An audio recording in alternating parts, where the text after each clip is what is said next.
Donc Bruno Baumann, je suis ingénieur chimiste et je travaille en service de santé au travail. J'ai commencé à travailler via MT2I avec Siltea, puis maintenant Quark Safety. Depuis, j'ai changé de poste et je ne travaille malheureusement plus avec cet outil. Mais on m'a demandé aujourd'hui de vous présenter la méthode dite laboratoire, c'est-à-dire la deuxième méthode, celle qui vient en addition de la ND2233. Donc,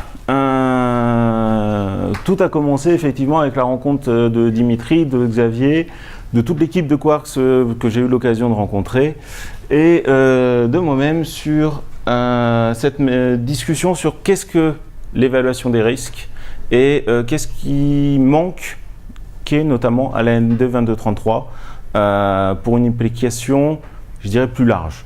Parce qu'en service de santé au travail, là, on est quand même confronté à beaucoup de TPE, PME. On a des activités extrêmement diverses et on s'est rapidement aperçu que des limites de la ND2233 et comment nous, on mettait en œuvre cette méthode. Les trois grands items qui sont ressortis, c'est vraiment que si on veut qu'elle soit mise en place, il faut qu'elle soit facile. Il faut qu'elle soit adaptable et il faut qu'elle soit utile. Pourquoi utile? Parce que si on n'arrive pas à... si on fait juste une évaluation pour faire une évaluation et répondre à son obligation réglementaire, ça sert strictement à rien. Nous, on a un but exclusif de prévention en service de santé au travail, mais toute équipe HSE a la même, entre guillemets, a le même objectif derrière, c'est de faire avancer les choses. Une méthode qui vous donne des résultats, mais que vous n'êtes pas en capacité d'exploiter, c'est pas la bonne méthode. Facile, si vous ne la mettez pas en place tous les ans, à quoi ça va vous donner d'avoir l'image d'il y a 10 ans? Parce que quand on a une méthode d'évaluation qui met 1 an à se faire, on ne la refait pas tous les ans.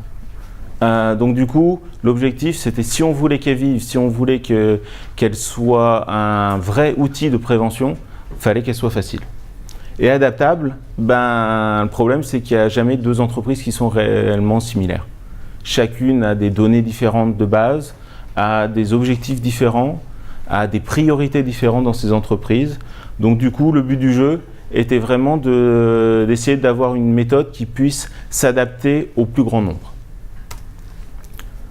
Donc on est reparti de ce qu'on fait déjà quand on fait du risque chimique. Donc par quoi on commence? On commence par l'inventaire. Ensuite, via l'inventaire, on va aller observer un petit peu comment sont manipulés les produits. Potentiellement, on va aller analyser certaines situations. Et seulement après, on va développer la maîtrise suite à toutes nos conclusions. Donc au moment de l'inventaire, qu'est-ce qui se passe? L'étape fondamentale à toute évaluation, c'est clairement, on commence tous par l'inventaire. Si on ne commence pas par ça, on analyse des fiches de sécurité qui, bizarrement, ne sont plus utilisées. Ou on se retrouve avec des produits qui nous manquent. Donc, vraiment, l'inventaire, c'est le début. Et dedans, qu'est-ce qu'on a? On a la mention de danger. Et déjà là, surtout avec le nouveau CLP, on a quand même une information qui est extrêmement riche. Puisque vous avez déjà potentiellement la voie d'exposition, puisque les H300, c'est l'ingestion, 310, le cutané, 330, l'inhalation. 40, 50, 60, vous avez vos CMR. 70, vous avez vos organes cibles, potentiellement toute voie d'exposition. Donc vous avez déjà énormément d'informations sur la dangerosité, ce qui va vous permettre déjà de créer une hiérarchie. Et certaines entreprises, on s'arrête là, parce qu'elles n'ont pas forcément énormément de ressources. Et déjà avoir fait ça, ça permet de dire, les 10 produits les plus dangereux chez moi, apparemment, c'est ceux-là. Donc, allons voir sur le terrain qu'est-ce qui se passe. Et l'avantage, c'est que avec un H330, on va aller regarder, est-ce que j'ai un risque d'exposition par inhalation de mon produit? Le cutané, s'il n'a pas de risque cutané, dans un premier temps, on ne va peut-être pas aller jusque-là. On a déjà les cibles. Un CMR, tout de suite, on sait que c'est la substitution qu'il va falloir regarder.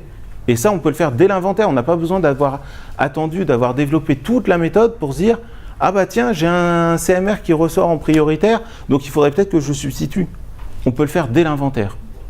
Donc c'est là où on a essayé de créer une hiérarchisation qui commence dès cette étape-là. Et puis il y a un autre avantage, c'est que quand vous avez déjà galéré à faire votre inventaire, récupérer vos fiches de sécurité et les avoir saisies dans le logiciel, c'est pas un petit travail. Et bien d'avoir déjà des résultats potentiellement présentables à vos équipes, aux instances, et bien c'est extrêmement intéressant. Et vous pouvez déjà dire, bah effectivement, quel est le service qui a le plus de danger? Bah tiens, c'est celui-ci. Bah, pour amorcer les prochaines étapes, c'est peut-être sur celui-là qu'on va commencer à aller regarder les expositions et avancer dans la démarche de prévention. Donc ça vous permet déjà d'avoir un aspect hiérarchique qui est extrêmement intéressant. Ensuite, bah c'est la dépôt qu'on m'a demandé avec comment vous expliquer un petit peu ce qu'on a développé comme calcul de hiérarchisation et pourquoi on a développé celui-ci. C'est en fait ce sur quoi on est parti, c'est de dire que bah, effectivement la hiérarchisation elle est assez classique. Un mortel va être plus dangereux qu'un toxique, qui va être plus dangereux qu'un nocif. Ça c'est à peu près évident. Par contre, un produit qui va être dangereux pour toutes les voies d'exposition, bah, il est peut-être plus dangereux qu'un qui ne l'est que sur une voie. Donc ce qu'on a fait, c'est qu'on a défini des critères par voie d'exposition, auxquels on a rajouté les CMR et les organes cibles, qui eux sont, je dirais, toutes voies d'exposition confondues, et on a fait la somme. La seule somme ou la seule particularité, c'est pour le oculaire et le cutané. Pourquoi on les a séparés au départ? C'est simplement que les préventions ne vont pas être les mêmes. Un cutané, on va parler de contact, voir s'il y a eu des déversements qui peuvent être évités, voir si on peut mettre en place des outils qui vont éviter que les produits aillent sur les mains, ou des gants. Oculaire, on va éviter les projections, on va mettre des écrans de protection, on va parler potentiellement visière et lunettes.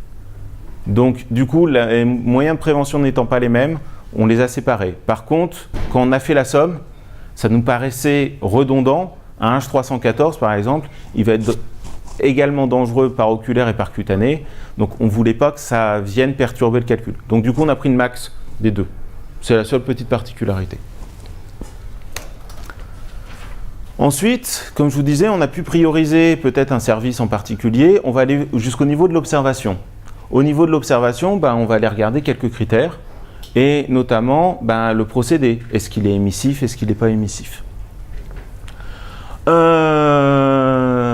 là, tout de suite, on arrive, c'est assez classique, sur le domaine du risque, puisque cette fois-ci, on a le danger et l'exposition. Donc là, je dirais, il n'y a pas de grande différence par rapport à des méthodes classiques. L'analyse, c'était d'aller encore un peu plus loin. Et donc la chose classique habituelle de dire il y a un niveau de danger global du produit, ça ne nous paraissait pas satisfaisant en termes de mesures de prévention et d'applicabilité sur le terrain. Ce qui nous a paru totalement beaucoup plus pertinent, on va dire, c'est de le faire par voie d'exposition. Est-ce que j'ai un risque par inhalation? Est-ce que j'ai un risque par contact cutané, oculaire ou par ingestion? Parce que du coup, ça va complètement paramétrer votre plan d'action et les mesures de prévention qu'il y a derrière. On a des produits qui vont être extrêmement dangereux par ingestion et auxquels on va être exposé par inhalation. Est-ce que celui-ci doit ressortir au même niveau qu'un danger par inhalation qui a un risque d'exposition par inhalation? Pour moi, non. Clairement, le deuxième doit ressortir. Et ça, c'est le gros souci qu'on avait avec la N2-2233 et qu'on a essayé de pallier grâce à ça. Ensuite, la maîtrise, on a développé un petit outil pour pouvoir permettre de passer du risque brut, je dirais, au risque résiduel en mettant celui-ci, on a à peu près mis tout ce qu'on pouvait mettre en place. Ça ne devient plus réellement une priorité, en tout cas un peu moins qu'un autre sur lequel, par exemple, on n'aurait rien fait.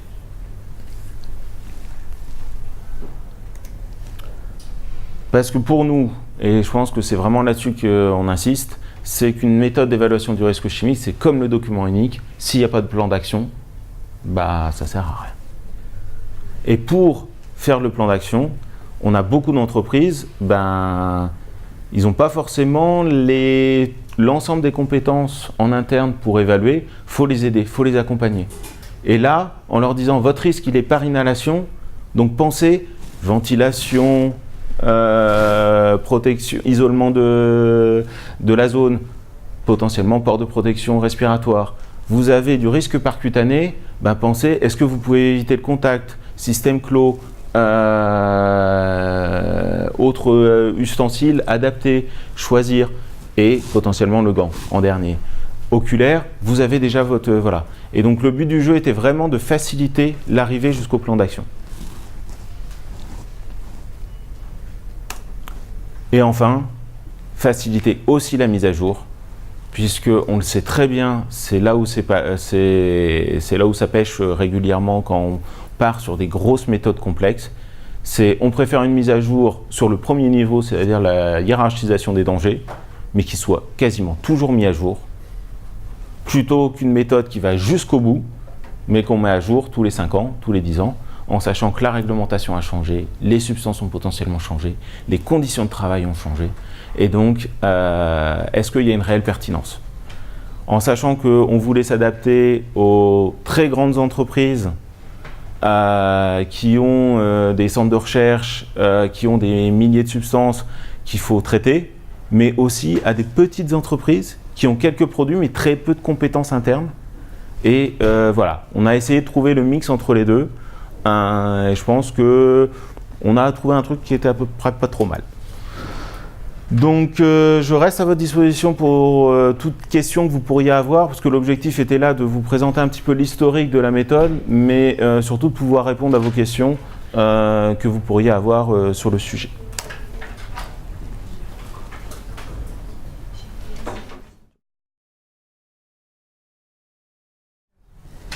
Question, quel est votre avis sur la méthode C-REACH faite par l'INRS? Alors, très bien. Déjà, ma première réflexion serait que je n'ai pas accès à la méthode officiellement. Et ça me chagrine un peu. C'est-à-dire que du fait que la N2-2233 a été réutilisée, modifiée par beaucoup de monde et qu'ils ont voulu promouvoir C-REACH, il fallait qu'il y ait des téléchargements à mon sens. Ils n'ont pas donné accès à la méthode. Donc en tant que préventeur, moi j'ai le discours, quand vous faites un document unique, quand vous faites une évaluation, expliquez la méthode, sinon on n'est pas capable de pouvoir critiquer les résultats. Là je suis un peu dans ce cas-là, c'est que je n'ai pas réellement officiellement accès à la méthode. On arrive en bidouillant, en faisant des tests, à trouver des choses. Oui, c'est la N2-33 un petit peu améliorée avec quelques aspects, mais pour moi elle n'est pas critiquable. Toute méthode est valable. Sa plus-value par rapport à d'autres, elle est qu'elle est officielle. Pour moi, c'est toujours la même chose. C'est comme la N2-2233. C'est l'organisme de référence qui vous la donne. Donc, clairement, elle est entre guillemets incontestable, en tout cas en France. Maintenant, c'est plus par rapport à l'outil que j'ai beaucoup plus de problèmes que par rapport à la méthode.